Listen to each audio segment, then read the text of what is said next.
Well, good evening and welcome to the December 15th meeting of the Board of Selectmen. If everybody would rise for the Pledge of Allegiance, please. I pledge allegiance to the flag of the United States of America and to the republic for which it stands, one nation, under God, indivisible, with liberty and justice for all.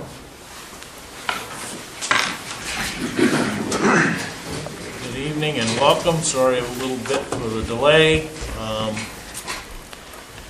We have no public hearing tonight. Any announcements from the board?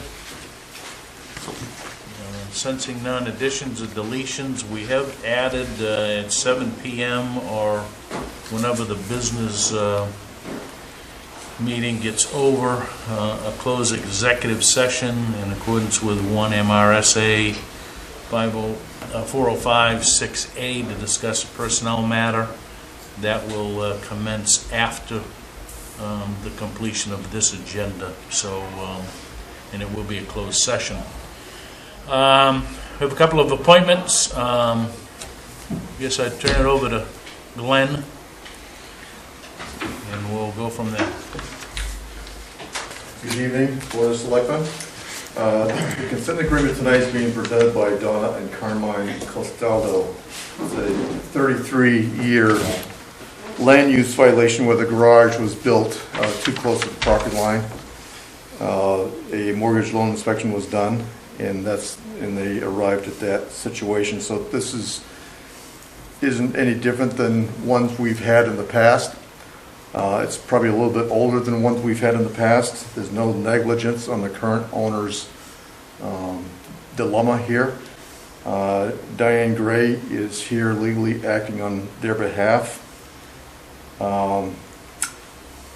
Natalie has I don't recommend a fine in this situation, obviously, but I do recommend that the property owners at least pay legal fees and town administration fees. Legal fees are $380. Town administration fees are $100, which would bring the total, I don't want to call it a fine because that's not a fine,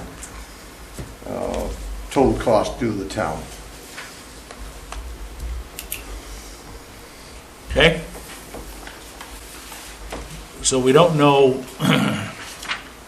I would assume that probably Goodall never financed it or anything, and yeah, so. It's strange that many years have gone by without someone picking it up, and it's not up to the code enforcement office to make sure setbacks are met, as you guys already know that. Right. But typically banks do that kind of stuff, and no bank did it until currently. I think the property is under purchase and sales agreement too, Diane, yeah? Yes. So, and they're looking at closing that very soon, I think. Yes. Hopefully. All right, so let's any questions from Seems pretty cut and dry to me. Any on the board? Yeah, where is this property? The address is 337 Main Street. It's the child care facility. I can't give you a good landmark. I was going to take a picture. Past the barber shop, right? Yeah. By the storage Okay. facility? Yeah. Yeah. Thank you. And the people going to buy it are going to maintain that same business. So the permit that exists now will continue with the new purchaser. Okay. We'll just change the names, that's all. So what's your pleasure, folks? There is certainly a legal and administrative cost that There is. as Glenn had mentioned, we probably, don't. If this was a knowing and willingly, then we'd talk about a fine. Right, and we've been there before, as you know. Yeah. So, I would I'd entertain a motion to approve with a total cost of $480. I think that was the number. That is the number, that's Okay. correct. I'll make that motion, and just so we're clear, it's not a fine, it's just legal fees. Right. Correct. That's the only thing I'd add to that motion. Administrative. Second to that. Okay? Any question? We are running a hybrid system here tonight, so we have Gordon joining us via Zoom. So anything, Gordon, on your part? No, I read all the documentation that's in that packet, and got no questions. Okay? Any other questions? I just have a question. How come you bought it from two other people and we have to pay the fine? It's not a fine, I mean, it's administrative cost, we have to. How are they able to, pass it on to the next person? Well, nobody held their hand up and is from a bank and said, you got a setback violation, and that's not uncommon.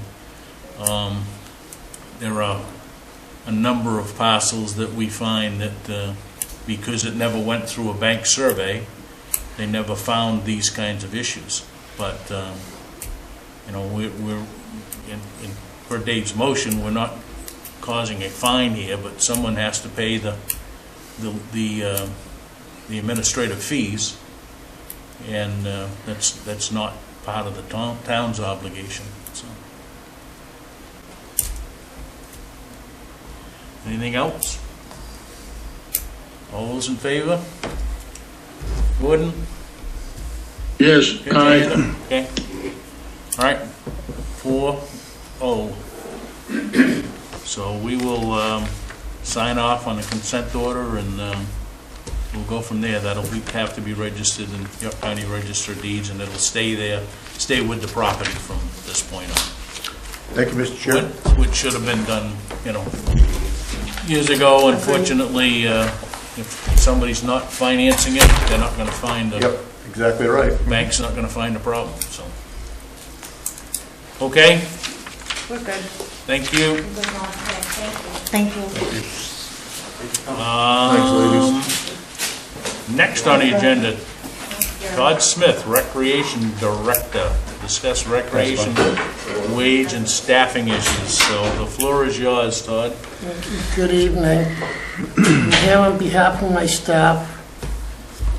First of all, I'd like to say that most of my staff has been with me from being in a camper to teen camp to our CIT program that I put in a few years ago, and now they have become staff. And I am blessed to have them. They know what they're doing. They've been through the program, and they are so dedicated. Unfortunately, I'm starting to lose them. The amount of money that we are giving them is not equaling what other jobs are paying in town and in the towns around us. Two staff members this summer went and they're cleaning windows inside, just spraying windows and cleaning them for $17 an hour. And we're paying minimum wage. One of the campers was one of the first kids that ever came into our furniture program. He was 5 years old, so he's been with me for 11 years. And sad to say that we lost him. Another kid, a college kid, I don't want to give a name, a couple weeks ago, he asked me for more money. I told him there's a wage freeze going on right now, and unfortunately I lost him. And now I have about 3 or 4 other people have come to me and said that the money we're paying, it's not worth it to them or to take the risk of COVID, which we have dodged. Knock on wood, we have dodged 4 tests to our counselors, to coaches, including one now that's out for 2 weeks. And I believe there's been 3 or 4 kids that have been tested in the schools. So I understand that everybody's fighting COVID, and we are too. And I'm here to ask you guys to help me out and let me give a wage increase to my staff, and hopefully we can keep them for a long time to come. I'm requesting that we give up to $14 an hour from the $12. Right now, we are at bringing in about $39,000 after 13 weeks, which is about $3,000 a week. If we pay our staff $14 an hour max, and even if we bring our head of frontage, who makes a little more money, she's the only one, and if we bring her to $16 an hour, adding in my weekly salary, and frontage is still making enough money to cover it all. So the good thing is that we're able to employ high school kids, college kids, a few people out of college, and a mom, and we're not losing money, we're staying above, which is a very hard thing to do right now, especially in childcare. So I'll be glad to take any questions. And, I have a question. The first one, what's the average age? You're saying high school to college age?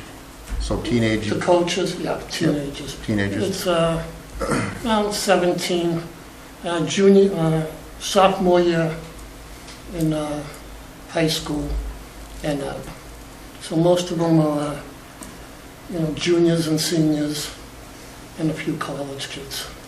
Okay. And Parks and Rec can cover the increase in wages? Yeah, we're recreation, we're not Parks and Rec, Okay. we're just recreation, yes, sir. Dana, comments? No, pretty good, I guess.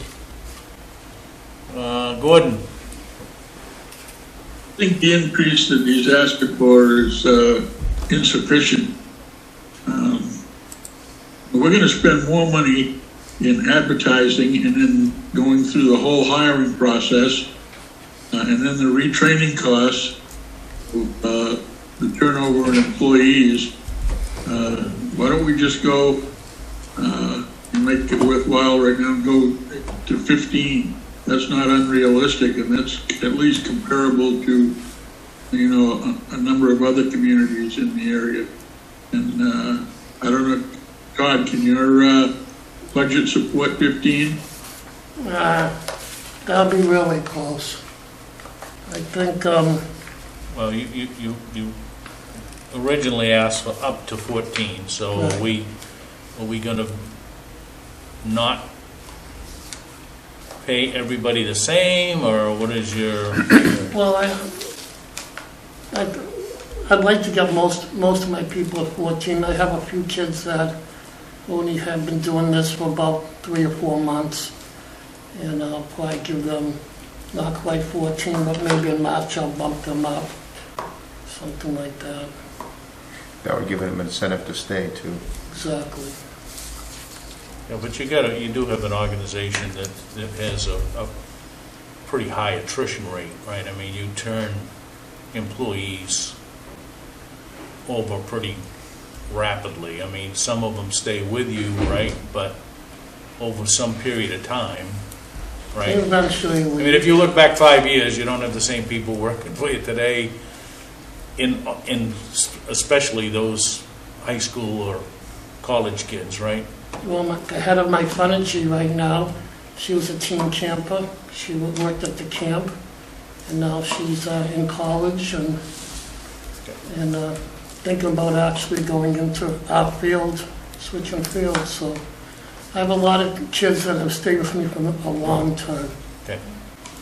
And I'm proud to do that, and I take care of them. I try to do my best, and it works out. What's the average amount of years that they stay with you, though? I think that's what, I think, well, they can't become a coach until they're sophomores in high school, and most of them go into college, I would say.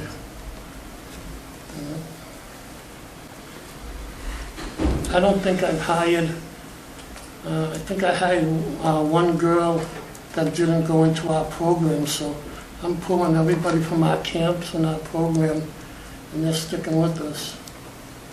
what is it, 1 year, 2 years, 10 years? I'd say probably 3 or 4 years. Okay, thank you.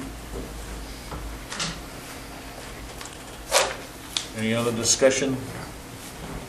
Guess a motion would be in order.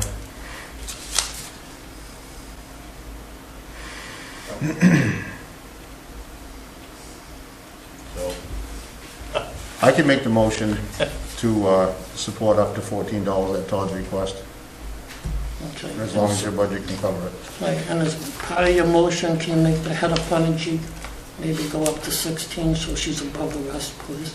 Still within your budget? Absolutely. That's my motion. I'll second that. any further discussion? Seeing none, all those in favor? Gordon? Opposed? Gordon, you have a question? Yeah, I'm gonna be in favor of these. I think that they should get a raise. We gotta keep good people here, and, at the same time, I'd like to on record that I think that that's insufficient. We really ought to take a look at that, long term. When they can go elsewhere in town, for more money right off the bat. And I understand that this is a stepping stone type of employment. And it's not a career move for a lot of them. Still, I'm sure the college kids are, college tuition and costs are going up and up and up, and cost of gasoline and so forth, to drive to these different places, and the comparables around when you look at, other towns and other positions. I think we ought to at least try to be on par with that. I'll vote affirmative for at least the step to the 14, and we can look at it when we do the wage and study. Okay. For the So town. that's 4-0. 4-0? Well, Yep. I just want to say, I am going to put in for more money for next year's budget. I've spoken to the workers. I think this amount will be good enough to get them to the next budget, and then maybe we can take care of it then. And we all Okay. know it's a tough time we're going through now, and we're showing them that we care about them by doing this. And they'll continue to work their hardest, and I think we can make it to the next budget where we can take care of them a little more. Okay. All right? Thanks, Thank you Todd. very much. Have a good night, Todd. everybody. Thank you, Todd.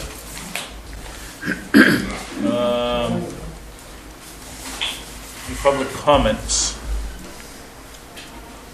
Move on to treasurer's reports, and the motor vehicle reports are available if anybody's interested. Go to Selectmen's reports. David, anything? I do not. Dana? No. Gordon, any report? I have nothing to report, Mr. Chairman. Okay, and I am all set, so I guess we'll turn it over to Town Administrator Gary. Thank you, Mr. Chairman. As a lot of people know, David Benton resigned last week for, I guess, an earlier retirement than we had expected. We expected he was going to be done this spring, but that moved up. We wish him well in future endeavors, and we're working towards a transition plan for a new director. Moving over to the planning board, there's a third solar array project that is before the planning board here in town. And they have a meeting and a public hearing tomorrow evening in this room. The public hearing is open to people to tune in via Zoom. And you can check on the website for the connection for that. I'm happy to report that after the September 2020 traffic incident down by Gorham Savings Bank, the lights down there were severely damaged. And we recently got a reimbursement that was all but $1,000 deductible back from our insurer. In addition, the ballot box that was outside Town Hall here that was used for the election, rather than get 80% of that back, the Secretary of State has more money than the governor, I guess. We got 100% of that cost of that ballot box back. So that was good news also. And the other things I have on my memo here are other agenda items, so that's it from me, Mr. Chairman. Any questions, comments? Can't we recover that $1,000 deductible through their insurance company? I don't know the answer to that. It's a good question. Did our insurance company pay it out, or did they get it from they've got the truck drivers? Well, insurance? we paid the bill and got reimbursed, so let me look into We it. got reimbursed through our insurance company, through MMA Insurance. but we have that $1,000 deductible. That should be collectible under the other party's insurance. Clearly, there's a fault. I don't see that pole jumping out in front of them. They hit it. Okay. Something to look into, yeah. Yep. All right, let's jump back to the agenda. It's new business, discuss vote to reappoint Nancy St.Amand as Registrar of Voters. I'd entertain a motion for that. So moved. Second. All those in favor? Opposed? 4-0. Discuss to vote to reappoint Shirley Bartlett as the Assessor. So I would entertain a motion for that appointment. Motion to be approved, Shirley, in that position. Okay? Second. Second. Any discussion? No discussion. All those in favor?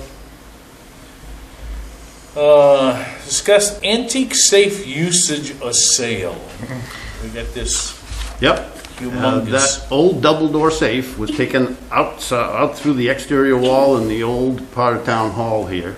And I thought it would be nice to sandblast it and paint it up and have it in the front lobby here. We can do that, but we don't have to. I guess it's not a high priority in the middle of a pandemic, that's for sure. It would be nice looking in the lobby, but it's not something that we need. So I offered it to the Historical Society, and Jim got back to me after talking to the group and said no. So this is down in the Quonset hut if anybody wants to see it. It's in quite good shape because it was in that building all those years. And Is the one that was going to be? Is this the one that was going to be purchased by the local businessman? Did that fall through? I don't know anything about that, Gordon. Didn't Doug Foglio make an offer on that? That was a different safe. He's Oh, already okay. he's already received that one. That's big enough for a rifle. This one, I don't believe this one's tall enough for a rifle. But anyway, my recommendation is, unless you direct me otherwise, that we put it out to bid and sell it to the highest bidder. Well, I guess the question is it worth us doing some work to it and putting it in the lobby here as a artifact, I guess, is. We can. You got to find somebody that will do the hand-told painting, and I don't know who that might be, but I mean, it's nice looking. If you want to look at I guess 1,000 pounds of black It would be iron. nice to at least get a price on restoring we're not going to restore the innards of it. We're going to.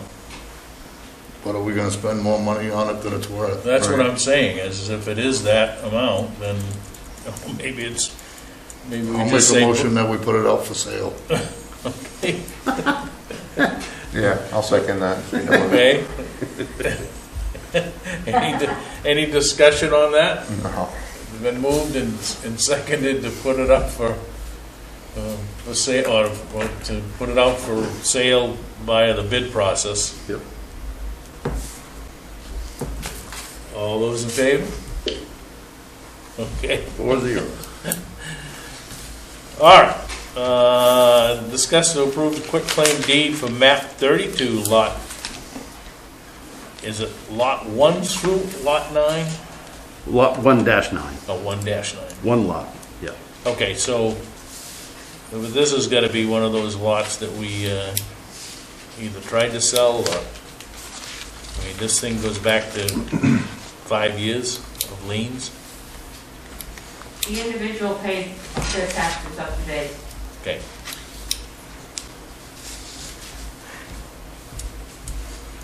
So what's your pleasure? So the person that owned it paid up his taxes, and we gotta give them a quitclaim deed on it? Is that how that Right. works? So they've paid all the back taxes plus lien fees, so they're paid in full. So our action here is to give them. Make a motion to approve the quitclaim deed then. Okay. I'll second that. Any discussion? All those in favor? Opposed? Motion carries 4-0. All right, let's go to item F. Oh, no, I'm sorry. Item E, Discuss a vote to approve Kurt Clason's resignation from the Zoning Board of Appeals. And so what is your pleasure here? Kurt is evidently covered up with work, so that's a good thing. So, Make a motion, we accept his resignation. okay. From the zoning board. Accept. Do we have a second? I'll second. Any discussion? All those in favor? We do have Just somebody think we ought that's to, interested in the position. Okay. Thank him for his many, many years of service. He's certainly been a valuable asset to that board, and it'll be tough filling his shoes. Okay. So I missed the vote. All those in favor? Opposed? Motion carries.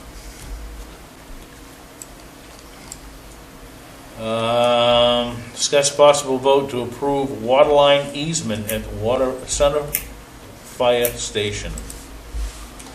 This is an easement deed that allows the Waterboro Water District access.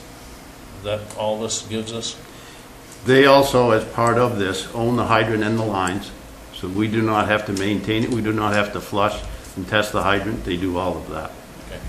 And this is the legal meets and bounds. I had to have John go back there with his compass, or he hired somebody to do it, so that Natalie was comfortable in drawing up the easement like you have before you in your packet. Okay. What's your pleasure here, folks? Make the motion to approve the easement as written. Second that. And moved and seconded. Any discussion?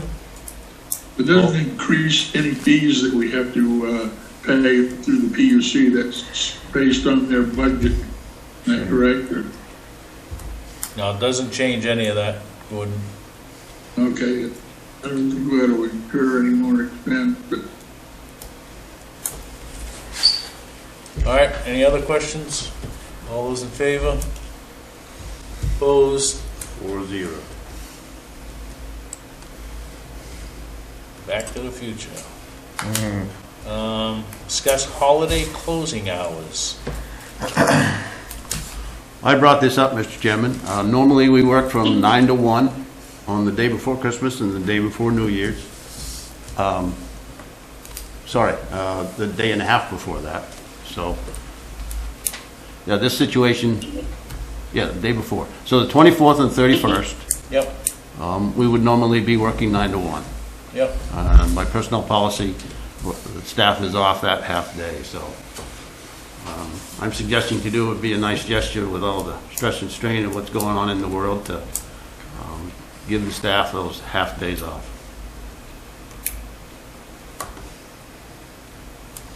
It is dead in here those days. Discussion?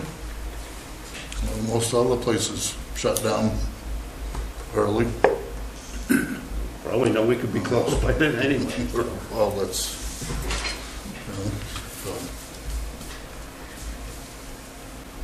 Christmas, and then of course people got stuff to do with their families and finish up their Christmas shopping. And The library will be closed that day because I think Thursdays are 2 to 8 days, so they just won't open at all.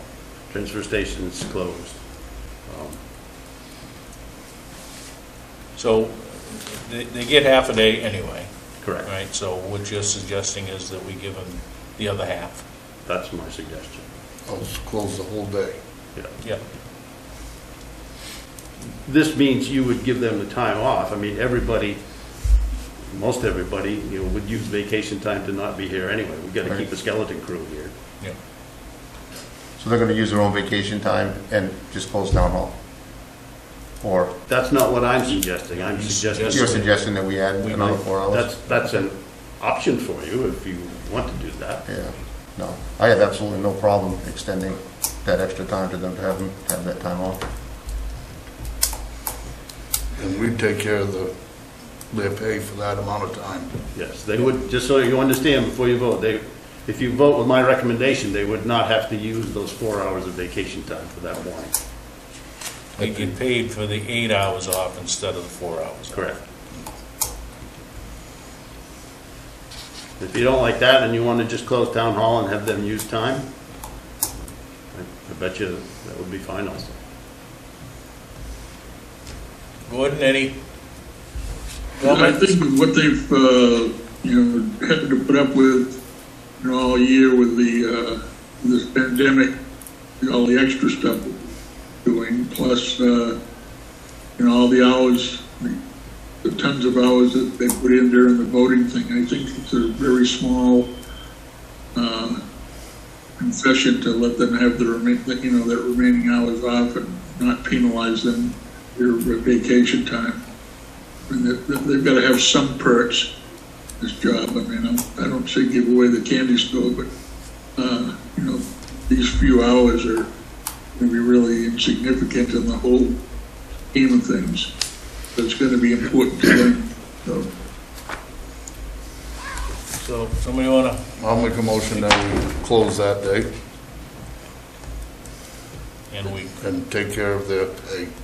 and compensate them for the 4 hours, the additional 4 hours. Right. Second. Second? Any further Now, let discussion? me be clear on the motion. You said that day. Are we including both days, the Christmas and New Year's? Amend that. Yes. Okay, Yes. I just wanted to be clear because you said that day. To me, that meant singular. Yeah, I think he meant to say For those days. Okay.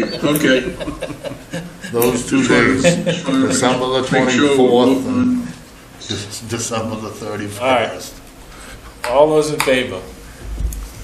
Opposed? 4-0. All right, let's jump over to old business. Well, do you want to move? Doug's here. We don't need to keep him. You want to move 10B? We can do that. I mean, there's nothing on 10A anyway, right? Well, I don't know why Doug's here. I assume Doug's here for 10B, but we can at least try it. So there's nothing on, no update on Ledgeview? No, I do have an update, Oh, okay. and that So might let's, take a few minutes, so. so we'll deal with the 10B, update on the Bennett Hill land swap. The update I have is that you have the resolution before you for borrowing. Doug has requested to be paid in full. Yep. We've arranged for that loan. The first payment will not be until after July 1st of 2021, so it will not impact this year's budget at all, which is nice. There's no prepayment penalty, so we can pay $10,000 a year to the bank if we want, but Doug will have been paid in full, and we can pay it off as early as we want after July 1st. The other thing that Dwayne Whitsom asked me to enter into the public record, I guess, just what the assessed values of these properties are. What we have for the Bennett Hill Road property is $51,300 for the acreage that Doug now currently owns across from the transfer station that we would be acquiring. The other 2 parcels in North Waterboro near his pit operation. There's a 21-acre piece valued at $16,200, and another smaller piece, still with frontage on the old Carpenter Road there, unimproved road, $6,200. There's about 225,000 cubic yards of gravel on the piece that Doug owns on Bennett Hill Road, and there's about 225 cubic yards of rock up in North Waterboro that Doug's ancestors can harvest over time. I think this is a win-win situation. It gives the Foglio operation a bigger buffer and more material in the long run, and it gives us a good gravel source right next to our current operation. It was a negotiation with Selectmen, and the decision was to add $100,000 to the settlement here that would go to Doug. Which went through town meeting, town. Right. Yes. Yeah, thank you. The voters did approve this on a warrant article. So this authorization is to obligate, general obligate the bonds, right, that the Board of Selectmen will enter into, which then would fulfill the contractual obligation that we have with Doug? I mean, If you're looking at me, the answer is yes, as far as I'm preparing this, yes. okay. So it's acceptable for Doug to receive full payment 6 months from now, basically, right? Yeah. Can I speak? No, go ahead. No, he's gonna get it all at closing, Oh, yeah, okay. 100,000. Oh, I'm sorry. Yeah. We wouldn't have an obligation to the bank until okay, that's fine. Yeah. Okay, I just want to clear this up. There seems to be some misunderstanding here. I did not request to get paid in full. After several years of negotiations, I finally got a purchase and sale agreement from the town attorney. In the agreement, there was only one thing that we changed. We asked for a different type of deed than what was offered to us, and we did that by the recommendation of our attorney. In the contract that was sent to me, it said that I would be paid $100,000 by bank draft or wire transfer at the time of closing. Yeah. I never requested it. Okay. But when I saw it, and after talking with the accountant and not knowing that the outcome of the election and what's going to happen with the tax obligations for S corporations and personal finances, one has to believe that when the government has borrowed several $1 trillion to give to people who don't want to work, that somebody's going to pay it back. And right now, if I take that money this year, I know what my tax obligation is going to be. If I take it over 10 years, I don't know. So I want it clear that I never asked that be changed. And I think as we wandered through this thing, that we realized that the contract that was prepared by Natalie ultimately said you were going to get paid $100,000, right? Yes, So- at the time of closing. So Yep. I said, and I talked to the family about this, and I said, you know, we can get the $100,000 now and be done with it. And so I signed it that way. So, Yep. you know, I did what the municipality offered me. Yep. I took the contract at its written word. So I just want it clear that everybody understands I did not ask to have this amount changed. I gave you 3 options to begin with. Give me tax credits on my tax, give me 10 grand a year, or you pay me $100,000. So this is one of the 3 options that was asked for. Wearing these masks is kind of a pain. And so... But you look good. So anyway, No, and I think we certainly understand, and that's why, now,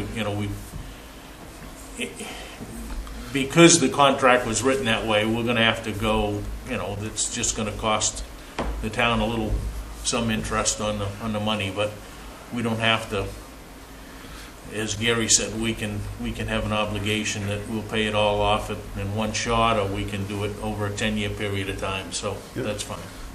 I mean, if you're not happy, I'm willing to, step back and say, I have since had some interest in the property now that it's come public, that there's, I think, 265,000 yards of gravel there, and I offered it to the town because with the whole deal over there and the way everything has gone, I think it's the best interest that the town owns it, and I think that you've got a long life of gravel over there to keep the town going. Yeah, I would agree. I think it's certainly, and that's why we took it to the voters, and that's kind of how we explained it, is, hey, this is not a short-term thing, this will be there and in the town's name for years, so, and it'll provide resources for years, so.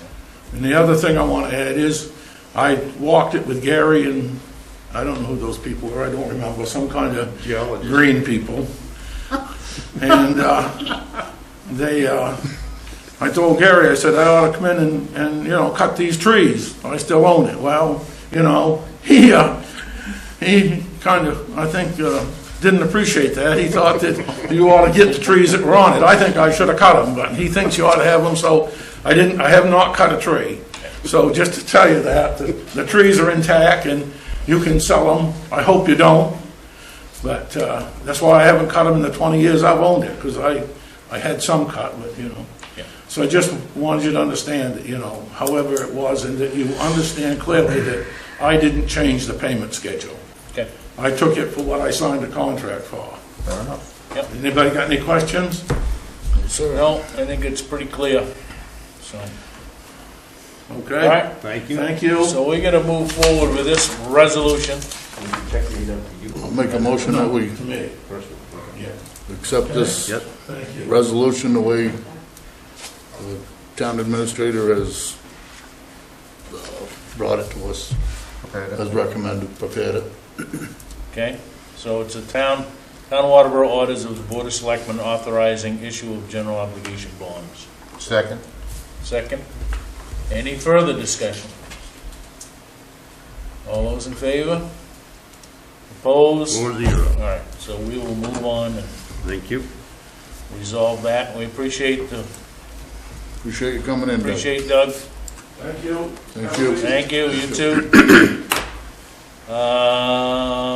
All right, Department of Public Works equipment rate status. How about Ledgeview, if you want to do that? Okay, I'm sorry, yeah, let's go back to Ledgeview. Well, I had a couple calls from Bruce Lewis, the surveyor and developer up there, and he does have the homeowners association documents that he's received from his attorney, but he's not done ironing that out with his attorney, so probably we'll get them hopefully by the end of this week. So we're targeting, a meeting sometime in January for the next discussion of this, if you will. Refresh my memory and see if I'm remembering correctly. The last time that he was here, I thought the board was pretty good with not having them do cores in the road because the road was in such good shape. I don't think he took a vote to that effect, but that's the flavor of the discussion I remember that was going on that evening. I don't want to mislead him in telling him he does not have to do cores. I know that David thought that the road, and he agreed, David Benton agreed that the road was in good shape. But be thinking about whether or not we want to have the cores done of this road to document in detail what the substrate is underneath it, because that clearly was not done in the construction process. The other thing that they're At going least to... it wasn't recorded in the construction process, Correct. okay? Yeah. I guess I probably should bring it forward. I actually started that with Bruce Lewis, doing that as an excavating. Fred Fay did come there many a times, checking on what we were doing. And I'm sure he continued. And I am dead opposed to having Bruce Lewis have to go through $3,000 or $5,000 worth of core tests It'll be all of that. for a town mess up. A town and a road that has got no problems. Exactly. Especially as long as it's been there, yeah. I mean, it's been there for probably close to 15 years, I think, or something like that. I think it was 06. Yeah, and there has been no issues. I mean, David even said he had one crack or two cracks. I mean, that's nothing. Okay. Rough consensus, you okay with that? That my marching orders? No need to do core testing. Yeah, I Okay. would say we, Gordon, did you hear that? Yeah, I heard it, but I think the situation is more far-reaching than that. I think that any vote that we take is going to be a precedent-setting.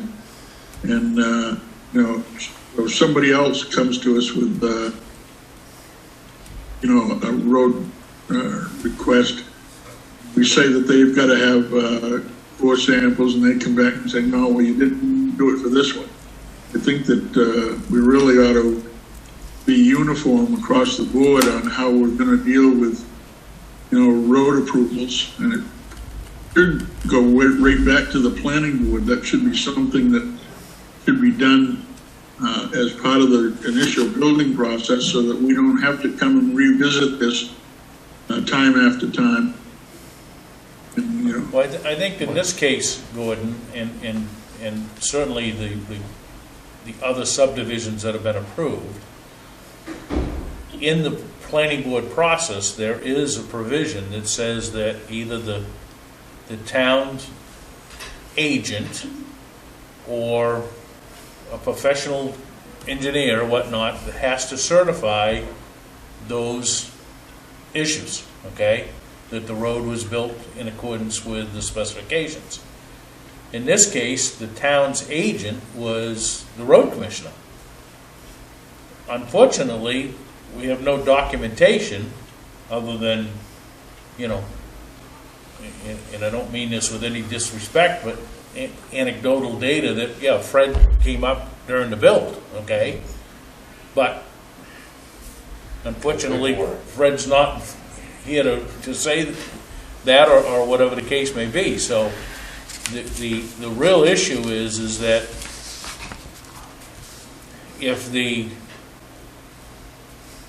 subdivision is approved, including the roads that are on the subdivision plan by the planning board, those provisions are required before the town, and it doesn't say it has to be cored, it just says that it has to be, you know, verified and whatnot, either by the town's agent, and in this case, it's always been the road commissioner or the public works director.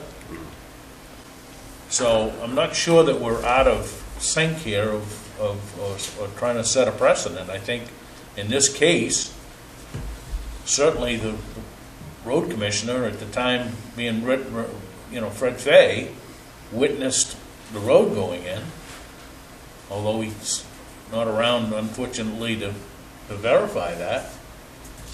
And it's very obvious, based on the condition after 15 years, that the road doesn't have a problem. Yeah, Gordon, to your point, I think if this road was not in the good condition that it is right now, I think you'd probably have more support for, you know, mandating the cores, not just asking for them. So I think this is... Can I give you a good example? Yeah. Straw Mill Brook Road. How many thousands of dollars did we spend on that? And it never got core tested. And it never got, I'm sure well, yes, I shouldn't say that. The road commissioner was on the job at the time. It got lifted up with town gravel or whatever. Yep. And that road was instantly, I mean, within 2 weeks, it was no good. And we never made Dayton Sand and Gravel come back and do anything for us for that. And then we just paid them to redo it again. Yeah. Which ain't gonna last 2 years. Yeah, the difference is that's a town road already, okay, and it's work that, and I don't disagree that we should have raised the issue, right? But it's not the difference. The difference is we're trying to make a man do core testing and everything else on a road that we know, that we can see, that we've had our own road agent, or road commissioner, you know, road director, go out and check it, and there's nothing wrong, but we had our own road director doing that road on Straw Mill Brook Road. That's what you're saying, yeah. And it was no good. No good from the beginning. I mean, the patches, those 5 No, or 6 rough patches. right from the beginning, that road was no good Oh, whatsoever. When they rebuilt the road. way back when, in the early 2000s? Yes. Oh, okay. Well, I'm saying, when did we just resurfaced it, put the top coat on it this year. And when we put the base coat on that, and we rebuilt that road was no good right from the get-go. And I don't know, honestly, if it was in the asphalt, or if it was in the gravel, or what. But I can tell you there was quite a few spots that was mighty soft on that road, that come apart. And it didn't take long for it to come apart. So, myself personally, like I said, I strongly oppose to the core testing. For Ledgeview. Yeah, and I don't think that we need to, I think the general feel of the board is that, and I think we would accept the findings of the condition of the road and everything that David had already done, along with he's got to have a homeowners association in place to handle those things that are not going to be accepted as part of the town road. That's the other thing that was on the subdivision plan. I haven't gone back and looked at that, but I know there's language on there about the cisterns. There are 2 of them there, firefighting cisterns. And obviously we're going to hear from Mr. Lewis in the homeowners association documents that they're going to want the town to accept those. that's a point of discussion with you folks, because while the plan, I think, would probably suggest that an easement be granted to the town when the road, if and when the road is accepted, I think that's still something that the Board of Selectmen can discuss and say yay or nay to that. When we have a new subdivision now, they're required to put in individual residential sprinklers, because we get sick and tired of not knowing who was going to maintain these cisterns, who was going to own them and operate them, test them, etc. It's just left in no man's land.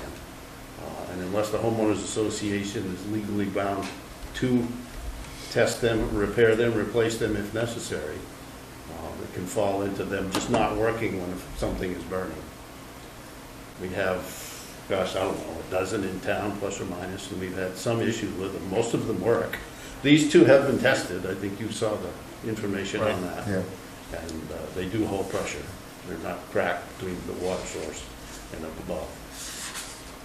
I don't know how that works 100%. You guys can help probably fill me in on it, but why couldn't we do like, sort of like you just said, have an easement and have Matt, being the fire chief or whoever the fire chief is at the time, have the association be responsible for the repairs and the, taking care of it, but have Matt be like the inspector, being the fire chief and being the person, or being the fire department that's going to be hooking up to those if there is a fire. Yeah, but in this case, we probably can have that argument with Yep. the homeowners association, or the language in homeowners association. But when the planning board says that you shall have a cistern, okay, that's part and parcel of the land development, Right. right? Right. And it should be the obligation, and I guess if nothing else, going forward, the planning board should, as part of their requirement, require that the cisterns have easements so that the town can inspect them on an annual basis. But any failure of the cistern is on the homeowner, or the Yeah. homeowner association and the developer. Yeah, that's what I'm saying right there. You know what I mean? And we can negotiate that out when he gets it. As soon as I get it, I'm going to send it to Natalie. And I hope that'll be back to you 3 weeks from tonight, on January 5th. So let's see how that shakes out. We'll go from there. The, let's see, what's the other one?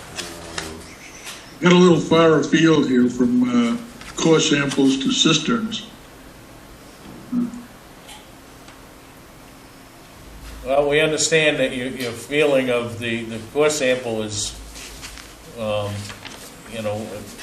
I'm not proposing that we take a vote on it, but, we can certainly do that. And if that's such a precedent, then we'll have to deal with that. But I also think that, we've been very, very clear in one road that's come to us that they had to core sample it because nobody ever witnessed that road construction. And I think that, this is at some point a bit different, because I think our agent at the time, Fred Fay, witnessed the construction of this road. Now, unfortunately, he's not alive today to say that this is what it was, and I think, I'm not sure that by not requiring a core sample in this, that we're setting any sort of a precedent. I mean, we were very clear with the previous road that came to the town that we would not do anything until it was cored. Susie Lane. Susie Lane, yeah. Yeah. And the other thing, as we morph into different staffing in Public Works here with a new director in the next weeks or months, it's time to have probably 2 engineering firms or 2 engineers in our back pocket at any time, so there's no conflict of interest there if their firm should be working in the town, to do this work from day one.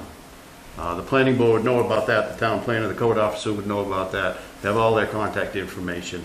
And I think we need to rewrite our ordinances so that the town agent is specified to be a PE and not the public works director for specific things. Because we get into this situation because our ordinances are in conflict with each other, and logically, the public works director or the road commissioner has done these things for decades here. There's nothing unusual about that. It's just that we need more of that. And another thing, on the Bruce Lewis situation, another thing that will come before you the next time we revisit this, is the as-bills. The ordinance says the as-bills will be stamped by a PE, a civil engineer. That's fine, but any as-built is going to be done by a surveyor. You know, civil engineers don't go out and create an as-built, you hire a surveyor to do that. And I don't have a problem, this is your call, I don't have a problem with Bruce Lewis, who is a professional land surveyor, who did this as-built plan. I don't think that's a stretch either, because a lot of times the civil engineers just have a surveyor go do it and they put their PE stamp on it. Yeah, and there's a price to getting the professional engineer's stamp. Yes. Yeah.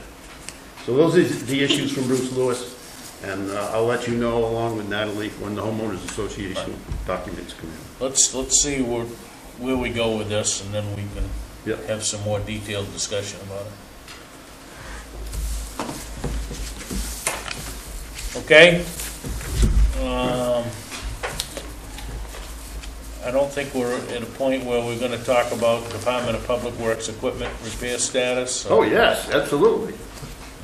We have about, what was it, $12,000 to the repair one, the transfer station. If and when we sell that and trade it in like we've been thinking about this next year, we're gonna get more for it because we just put 12 grand into it.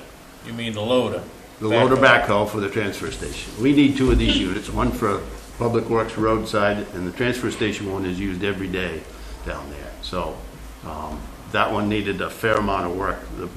The original bill, I think, the original estimate was $7,700, and when they get into it, there was a lot more. So that's in pretty good shape now. It's back in service. The rental machine has been taken back to the rental property.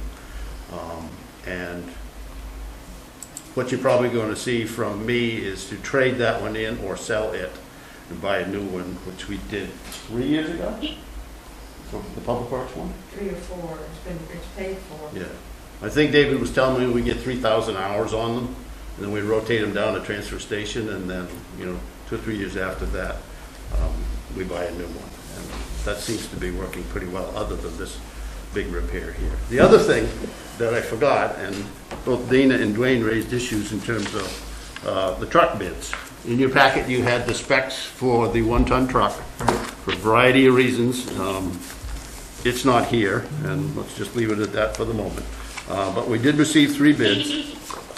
O'Connor's in Augusta bid $53,573 without the stainless steel plow or dump body that we had asked for. Arundel Ford was $59,847 that included the stainless steel plow and dump body, and Weir's bid $60,947 that included the stainless steel items and repainting to the green that we're trying to keep with our fleet.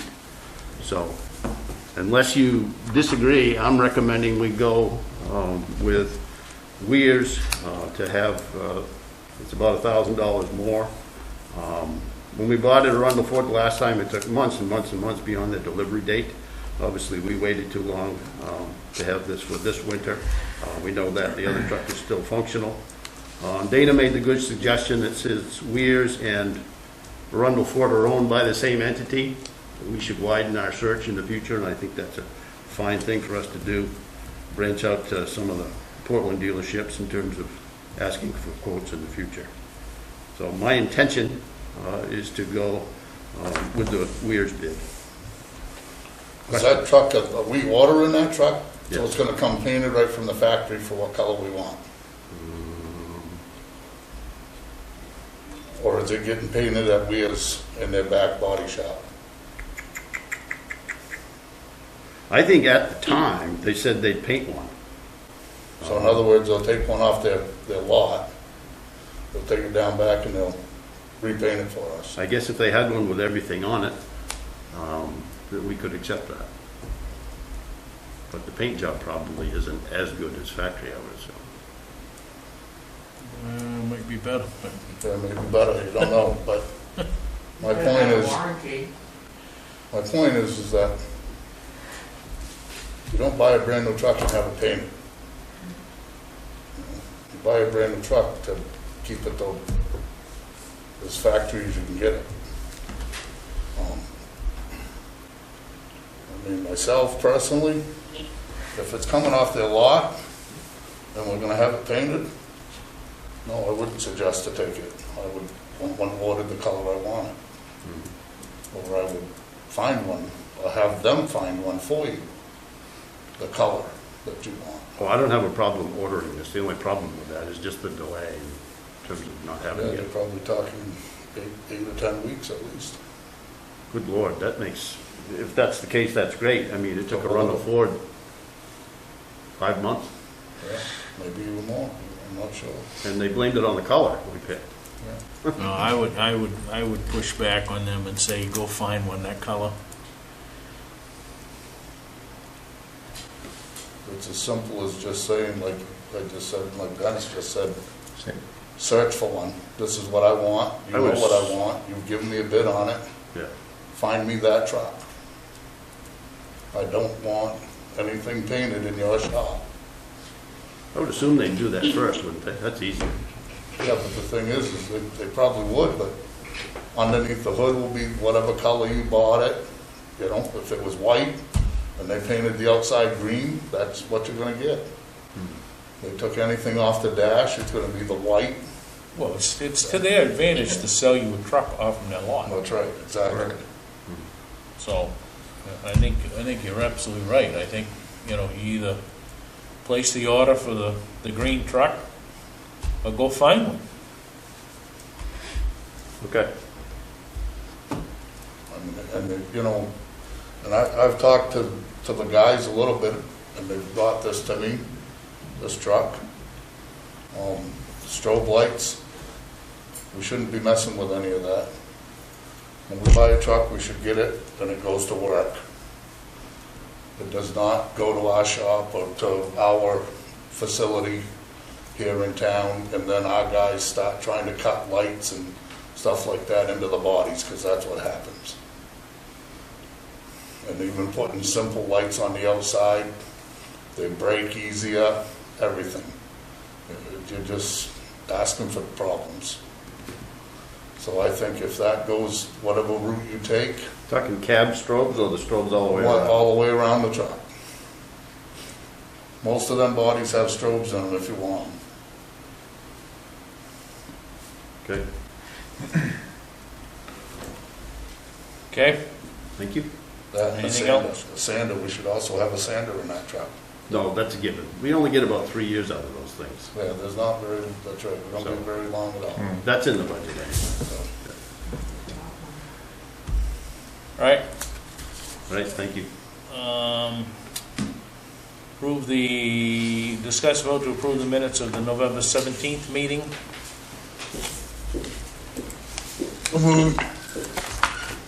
Is there a second? Second. All those in favor? Opposed?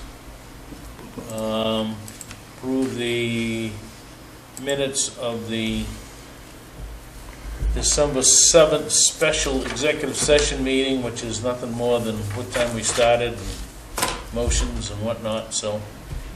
So moved. Second. All those in favor?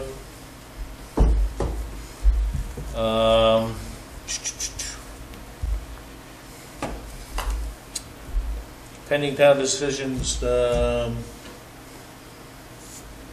just as a name to throw on the list here, I know that we're trying to build this thing up, but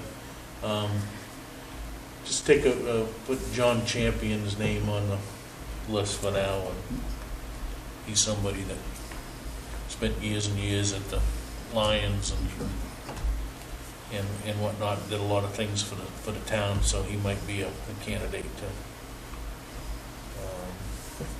And we'll have to go through the kind of the list of Very nice man. other folks. So, items needing any week's action list. I think that you're all set on that, Gary. Yep. Discussions of agenda items. If anybody's got anything, please get it to me. The CEO consent agreement we need signed. The minutes of the November 17th and December 7th. The quitclaim deed, the water easement, and the loan borrowing resolution for the Bennett Hill lot all need to be signed. It's right there in the next. Got it. I'll drop by the office tomorrow and send them. Thank you, Gordon. Thanks, Gordon. So, other than that, I would, we're gonna go into an executive session here, but let's adjourn this meeting first. So I entertain a motion to adjourn. So moved. Second. Moved, second, all those in favor? Opposed? We'll let things clear out here and then we'll, do the executive session.